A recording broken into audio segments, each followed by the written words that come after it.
ఈ cute panda గాడు బతకడానికి రోజంతా ఏం చేస్తాడో తెలుసా? నాకు తెలీదమ్మా. మీకు తెలియకపోతే నేను ఉన్నాను కదా, చెప్తా. చెప్పు. తింటాయి పంటాయి మళ్ళా ఏదో ఒకటి తీట పనులు చేస్తాయి. ఈ పాండాగాడు దాదాపు ప్రతి విషయంలో తడబడుతూనే ఉంటాడు. వీడికి ఎంత తీట అంటే పెద్ద పెద్ద చెట్లు ఎక్కుతాడు, అది కూడా ఊగుతున్న కొమ్మ మీదకి. పైనుంచి కింద పడతామనే భయం కూడా లేదు. కొన్నిసార్లు ఏదో ఒకటి డేంజరస్ అంటే చేస్తూనే ఉంటాడు. వీళ్ళ మైండ్ చిన్న పిల్లల మైండ్ లెక్క ఉంటది, అందుకే ఎడబడతాడా కింద పడకుండా కనబడతారు.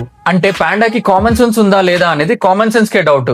కానీ అసలు ట్విస్ట్ ఏంటంటే పాండాగాడు ఎలుగుబంట్ల ఫ్యామిలీకి సంబంధించినోడు. అంటే వీడు నాన్ వెజ్ తినాలి కదా, కానీ మన పాండాగానికి నాన్ వెజ్ కంటే బ్యాంబూ అంటేనే ప్రేమ. ప్రాబ్లం ఏంటంటే బ్యాంబూల్లో ఎనర్జీ మస్తు తక్కువ ఉంటది. అందుకే ఈ పాండాగాడు రోజుకి దాదాపు 10 to 16 hours తింటానే ఉంటాడు. పొద్దున తింటాడు, మధ్యాహ్నం తింటాడు, రాత్రి తింటాడు, నైట్ కూడా నిద్రలా తింటూనే ఉంటాడు. అంటే వీడు ఎంటైర్ కెరియర్ బ్యాంబూ డిపార్ట్మెంట్ లోనే గడిపెత్తాడు. ఇంకా ఫన్నీ విషయం ఏంటంటే ఈ పాండాగాడు రోజుకి మస్తు సార్లా టాయిలెట్ కి పోతూనే ఉంటాడు. కుంభాలు తినడం ఎల్లి రావడం.